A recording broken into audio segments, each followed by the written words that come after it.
Hello friends, welcome to my smart classes. आज का topic होने जा रहा है काव्य के भेद, जो सभी छात्रों के लिए इंपॉर्टेंट है। तो देखेंगे काव्य के भी दो भेद हैं, श्रव्य काव्य, दूसरा है दृश्य काव्य। श्रव्य मतलब सुनने वाला काव्य, दृश्य मतलब देखने वाला। श्रव्य काव्य के भी भेद हैं दो, जो कि प्रबंध काव्य है, महाकाव्य है, और दूसरा है मुक्तक काव्य, पाठ्य मुक्तक, गद्य मुक्तक, ये सब। दृश्य काव्य में दो आता है, नाटक एक, और दूसरा होता है एकांकिकी। काव्य के दो प्रकार माने गए हैं, पहला है दृश्य और दूसरा है श्रव्य। दृश्य मतलब होता है दिखना और सुनना दोनों, और श्रव्य मतलब होता है सिर्फ और सिर्फ सुनना।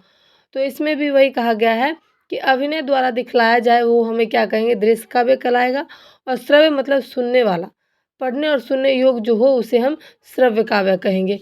काव्य के दो प्रकार होते हैं, गद्य और पद। गद्य और पद जो होती हैं, एक कविता को कहते हैं, एक कहानी को। गद्य और पद पे मैंने वीडियो बना रखी है, आप उसे देख लेंगे। और काव्य के भी दो होते हैं, महाकाव्य और खंड काव्य। दो भेद कहे जा चुके हैं, जो कि हम अगले वीडियो में आपको बताएंगे। देखेंगे दृश्य और श्रव्य में क्या अंतर है। जिस काव्य, नाटक या कथा को आस्वादन कानों द्वारा सुनकर हो जाए उसे हम श्रव्य काव्य कहेंगे, और जिस नाटक को, जिस काव्य को सुनने के साथ साथ आंखों द्वारा देखा जाए उसे दृश्य काव्य कहा जाता है। श्रव्य काव्य का मैंने एक और आपको मतलब परिभाषा देना चाहूँगी, जैसे कि जिस रचना का रसास्वादन सुनकर या पढ़कर किया जा सके उसे श्रव्य काव्य कहते हैं। अब इसमें रसास्वादन ये होता है कि कोई भी कहानी अगर हम सुनते हैं तो उसमें हमें रस का अनुभव होता है, तो उस पर हम पूरी कहानी का निर्माण कर सकते हैं। जैसे अगर कोई फिल्म आती है तो उसकी एक ट्रेलर होती है, जिसको देख के हमें समझ में आ जाता है कि ये ऐसे बना होगा, ऐसे होगा, और इसकी पूरी कहानी ऐसी होगी। तो उसी तरीके से रामचरितमानस जो है वो तुलसीदास के द्वारा रसास्वादन के द्वारा रचित की गई है। आप देखेंगे प्रबंध काव्य। प्रबंध काव्य जो है वो छंद जो होता है ना, छंद एक कथा के धागे में माला की तरह गुथे होते हैं। अर्थात जो रचना कथा सूत्रों या फिर छंदों का तरतमता से अच्छी तरह निविंद हो, यानी कि बंधा हो, उसे प्रबंध काव्य कहेंगे। जैसे संकेत, रामचरितमानस। प्रबंध काव्य के भी दो भेद होते हैं, महाकाव्य और खंड काव्य।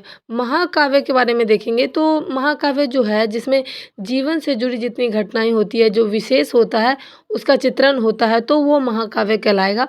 और महाकाव्य होने का, विहद काव्य होने के कारण ही उसे महाकाव्य कहा जाता है। विहद मतलब दुखद, सुखद, यानी कि जो भी हमारे जीवन में घटित होती है उसके बारे में अगर कहा गया है, इसलिए उसे महाकाव्य का प्रधानता दी गई है। देखेंगे महाकाव्य की प्रमुख विशेषताएं निम्नलिखित हैं, लेकिन महाकाव्य में 8 या उससे अधिक सर्ग हैं, यानी कि कई सारे नियम होते हैं।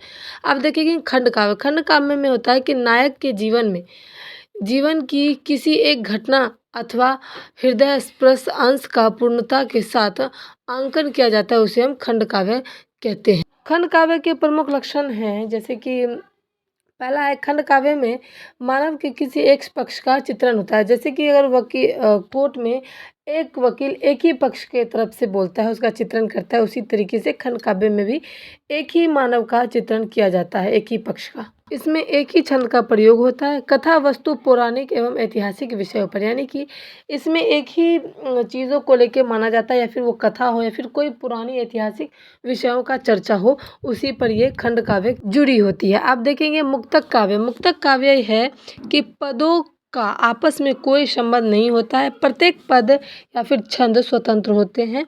और मुक्तक रचनाएं जो हैं इनके भी दो श्रेणी होते हैं, पहला है पाठ्य मुक्तक काव्य, दूसरा है गेय मुक्तक काव्य। पाठ्य मुक्तक काव्य के बारे में देखेंगे कि विभिन्न विषयों में लिखी गई छोटी छोटी विचार प्रधान कविताएं आती है।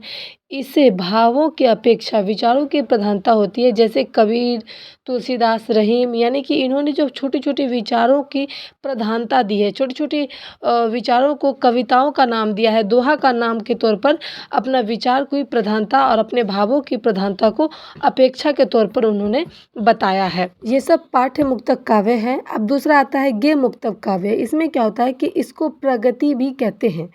इसमें भावनाओं और रसात्मक एवं संगीतात्मक, यहाँ पर थोड़ा मिस्टेक हो गया, आप लिख लेंगे, संगीतात्मक की प्रधानता होती है। जैसे कि कोई भी चीज़ की, संगीत मतलब गाना, रसात्मक मतलब कोई भी कविता को हम पढ़ते हैं तो लय के साथ पढ़ते हैं, रस के साथ पढ़ते हैं। उसी तरीके से अगर हम कोई गाना गाते हैं तो वो हमारा भावनाओं से जुड़ी, लय से जुड़ी संगीतात्मक की प्रधानता होती है, तो उसे हम गे मुक्तक काव्य कहेंगे। जैसे कि मीरा के गाए पद, मीरा ने कोई गाना गाया, कोई 2-4 लाइन उन्होंने गाया, तो ये सब रस के अनुसार उन्होंने गाया, संगीत के अनुसार से गाया है, तो इसलिए उन्हें हम गे मुक्तक काव्य कहेंगे।